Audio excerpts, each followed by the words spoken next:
Le pregunto, ¿cree usted que la intención de Jesús era que nosotros fuéramos buenos? ¿Que nosotros solo nos dedicáramos a hacer cosas buenas?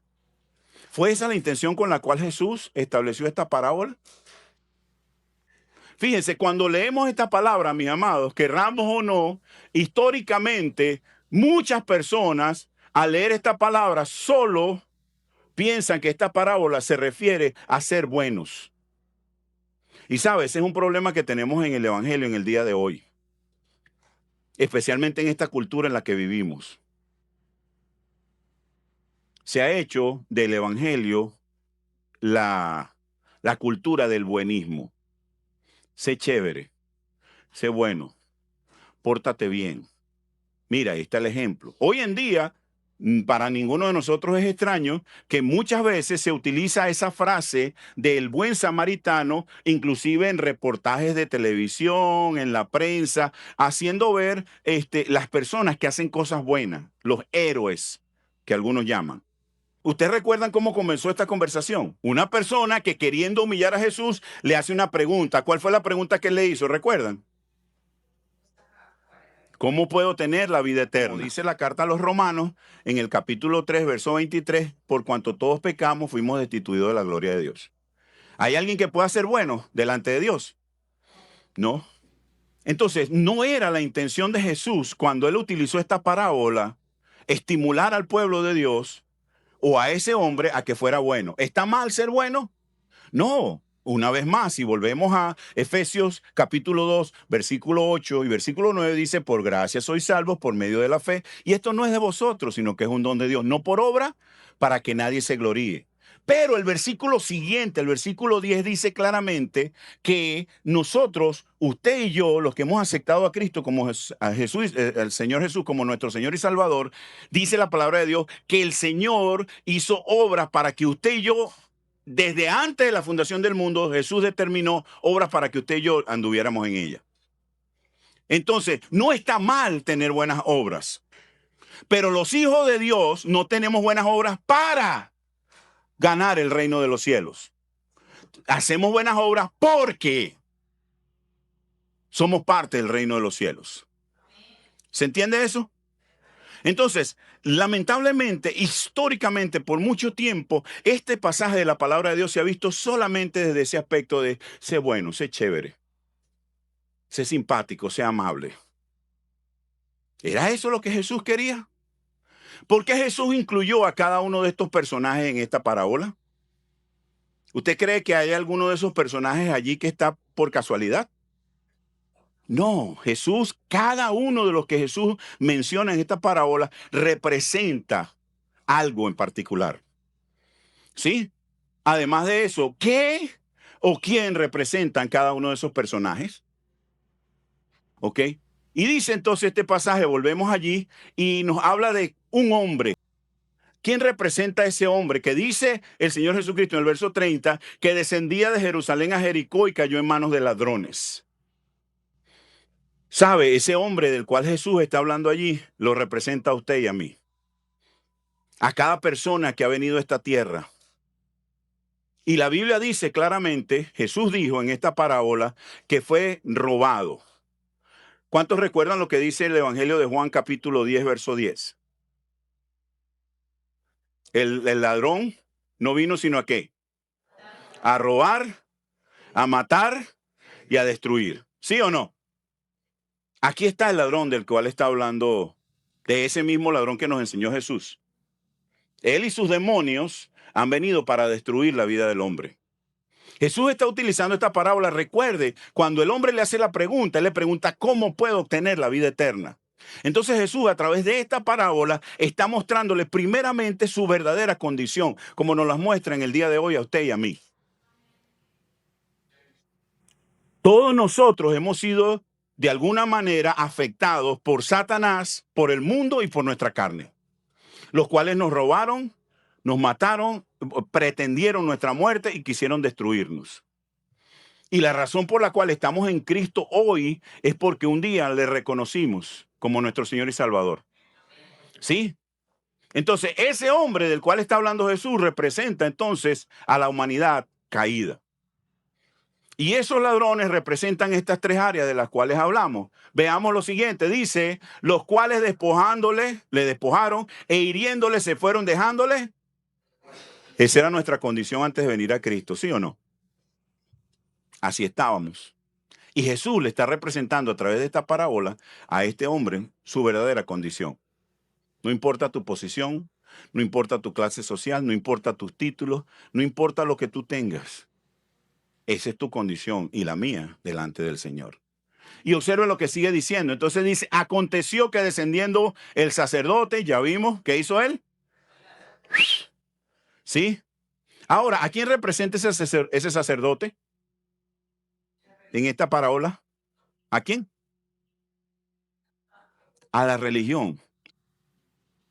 A esa religión que se siente por encima de los demás seres humanos y que querramos nosotros o no, también podemos tener la tendencia, especialmente los que tenemos alguna responsabilidad dentro de la congregación como ministros, no solamente los pastores, sino cualquiera de los que tenemos responsabilidad de ministerio, podemos caer en esa misma posición. Y ante las necesidades, ante los problemas, ante las circunstancias de las personas que nos rodean, podemos tener la misma actitud que tuvo ese sacerdote. ¿Cuál fue? Indiferencia. Ese no es mi problema. Yo no me voy a complicar la vida. ¿Quién sabe qué se puso a hacer? ¿Quién sabe cómo vendría? Y por eso lo robaron. ¿Sabe? Muchas veces la religión, cuando hacemos del evangelio una religión, muchos líderes terminan tomando esa actitud.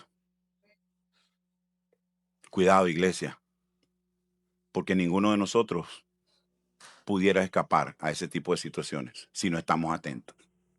En segundo lugar, entonces él menciona al levita, ¿sí? Pudiéramos decir que es alguien que está sirviendo dentro de la iglesia o sencillamente alguien que ha creído en Cristo como su Señor y Salvador. Por lo menos, ¿verdad? A diferencia del sacerdote, el sacerdote lo vio de lejos y cambió de camino, dice, si no me equivoco, la versión lenguaje actual. Pero levita, por lo menos se acercó y lo vio, wow, tremenda cortada, y wow, qué feo. Uy, mira, y le rompieron sus zapatos que eran Gucci, ¿vale? Ay, qué lástima. ¿Sí? Pero no prestó atención.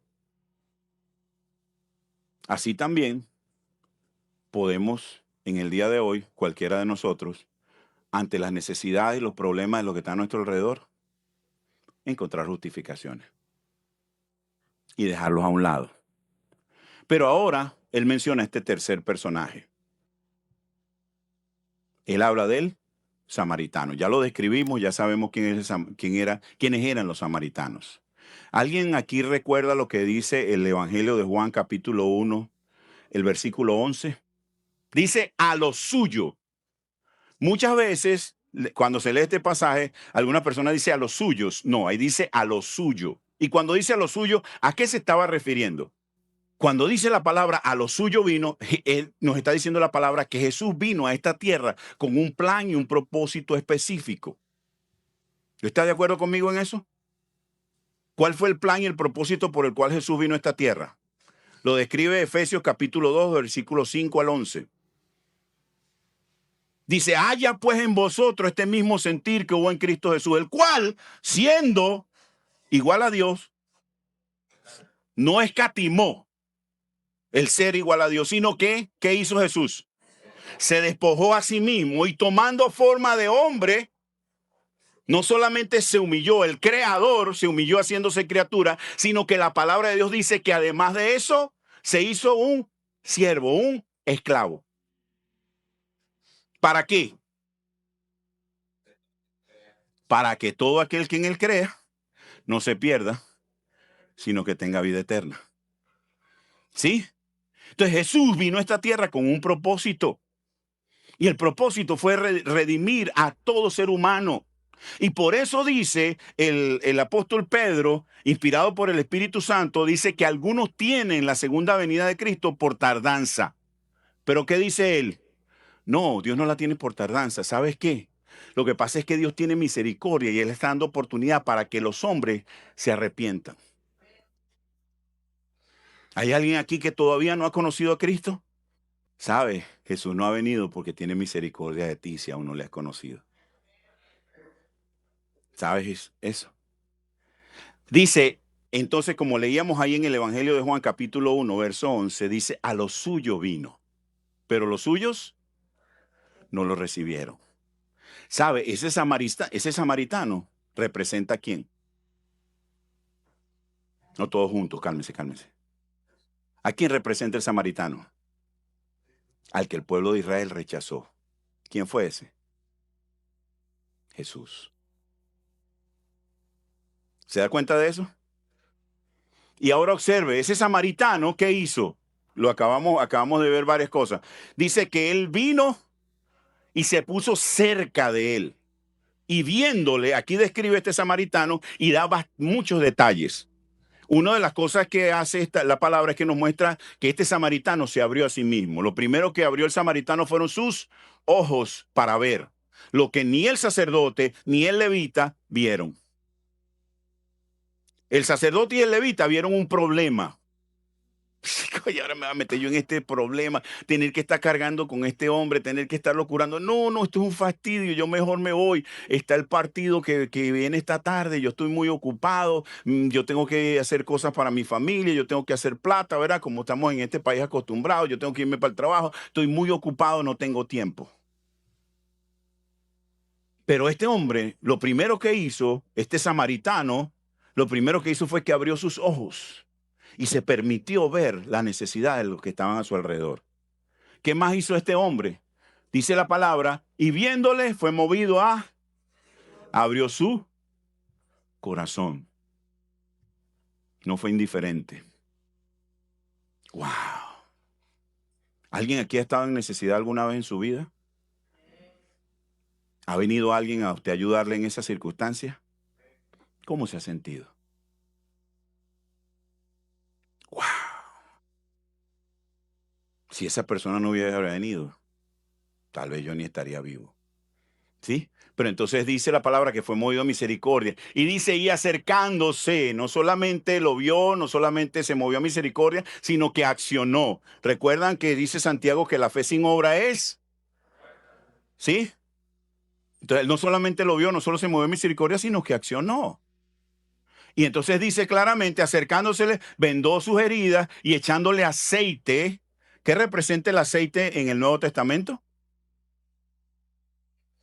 ¿Sí? ¿Y qué más le echó? ¿Qué representa el vino en el Nuevo Testamento? Primera de Corintios capítulo 11, verso 23 en adelante. ¿Sí? Jesús vino y con su sangre nos limpió de nuestros pecados. ¿Alguien dice amén a eso? Y mandó su Espíritu Santo, que representa el aceite, y como él mismo dijo, él les guiará a toda verdad. ¿Y qué más hizo? Dice, y lo montó en su cabalgadura y lo llevó al mesón. Es decir, Jesús nos sacó, la palabra de Dios dice que nos sacó del fango cenagoso en el cual nosotros vivíamos, en nuestra condición perdido en el pecado. Y dice que nos sacó y nos trasladó al reino de su amado Hijo.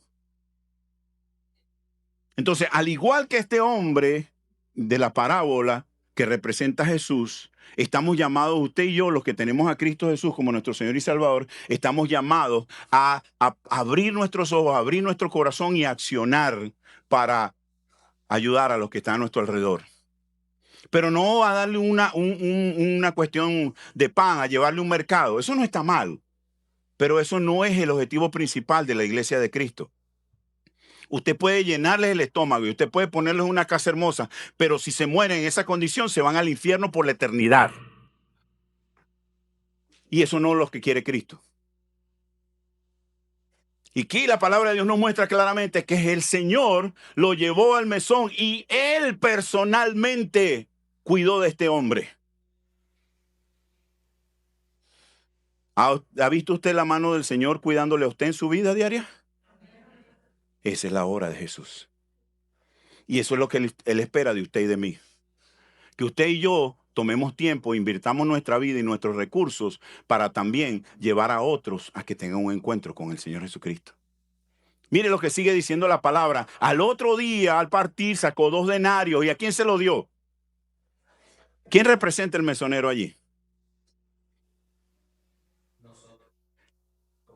Representa al Espíritu Santo. Porque es el Espíritu Santo quien nos guía a toda verdad y quien cuida de nosotros. ¿Recuerda lo que dijo el Señor Jesús? El Señor Jesús nos dijo, es el Espíritu Santo el que los va a guiar a toda verdad. Búsquenlo a Él, atiéndanlo a Él. Sabe, usted no está sola, usted no está solo. El Señor Jesucristo se fue, pero no nos dejó abandonados. La Biblia dice que nos dio, no solamente nos dio un consolador, sino que nos dio un abogado, el cual nos defiende. Si el enemigo viene a acusarnos, tenemos uno que nos defiende. Y la Biblia dice que Él está en la presencia del Padre a este mismo momento intercediendo por usted y por mí. No fue que se fue y se olvidó de nosotros. Y dice claramente que le entregó el dinero y le dio 2 denarios. Es interesante, mis amados, buscando un poquito en este pasaje, 2 denarios podía ser cubierta, dependiendo del lugar donde lo llevaran, el hospedaje donde lo llevaran, podía significar entre 15 días y 2 meses de cuidado. Cuando ese samaritano le dio esa cantidad de dinero, estaba garantizando por un periodo de tiempo lo suficientemente extenso para que este hombre se pudiera sanar y restaurar plenamente. Para que cuando el Señor viniera, verá, el samaritano regresara, entonces lo encontrara sano. ¿Qué le parece? Y fíjense, entonces dice claramente, yo te lo pagaré cuando regrese. Y sigue diciendo entonces, ¿quién pues de estos 3 te parece que fue el prójimo del que cayó en manos de los ladrones? Y por supuesto ya sabemos lo demás. Por eso Jesús le responde, ve y haz tú lo mismo. ¿Qué quiso decir el Señor con eso? Que tu vida y mi vida cada día no se quede solamente en el buenismo, sino que realmente nosotros como pueblo de Dios estemos enfocados en que las personas tengan un encuentro personal con el Señor Jesucristo. Escúcheme, eso solo lo puede hacer el Espíritu Santo porque dice la palabra de Dios claramente que Él es el único que redarguye en verdad, justicia y juicio. Pero usted y yo estamos llamados a ser espejos que reflejen la presencia de Dios. En nuestros hogares, en nuestros lugares de trabajo, donde estudiamos, donde nos movemos a cada día. Que nuestras acciones no se queden solamente en ser buenas acciones y en ser chéveres, sino que nuestras acciones abran la puerta para que usted y yo podamos hablar ahora de Cristo como nuestro Señor y Salvador. ¿Sabe por qué usted está aquí hoy? Porque una persona que hizo, por lo menos una persona que hizo 3 cosas por usted. La primera, oró por usted. La segunda, le dio algún tipo de regalo. Le regaló una Biblia, le regaló un tratado, le dio un libro, ¿verdad? Lo invitó a la iglesia, que es la tercera. Le predicó la palabra y lo invitó. ¿Sabe? El evangelio puede morir en esta generación si usted y yo no tomamos la parte que nos corresponde. Usted y yo recibimos un legado, recibimos la bendición más grande y hermosa que ser humano alguno pueda recibir en todo el universo. Conocer a Jesucristo como nuestro Señor y Salvador. Pero alrededor de nuestro hay una humanidad que se está perdiendo día a día y que está necesitando del Señor. El Señor espera que nosotros sigamos su ejemplo. Por eso Él termina diciéndole, ve y haz tú lo mismo. El ejemplo que yo te he dicho, te he dado, está diciendo el Señor Jesucristo, yo espero que ustedes lo puedan asumir. ¿Qué te parece, iglesia? ¿Será que necesitamos seguir su ejemplo? ¿Sabe? Predicar el evangelio no es fácil, porque muchas veces tenemos temor de que la gente nos rechace, pero es importante que usted y yo recordemos que no nos rechazan a nosotros, rechazan al Señor. Y debemos estar claros de que hay gente que está tan desesperada y tan perdida que a menos que usted le hable del Señor con su propia vida y con sus palabras, van a ir a la eternidad a perdición. Y que están esperando que usted se deje usar por el Señor.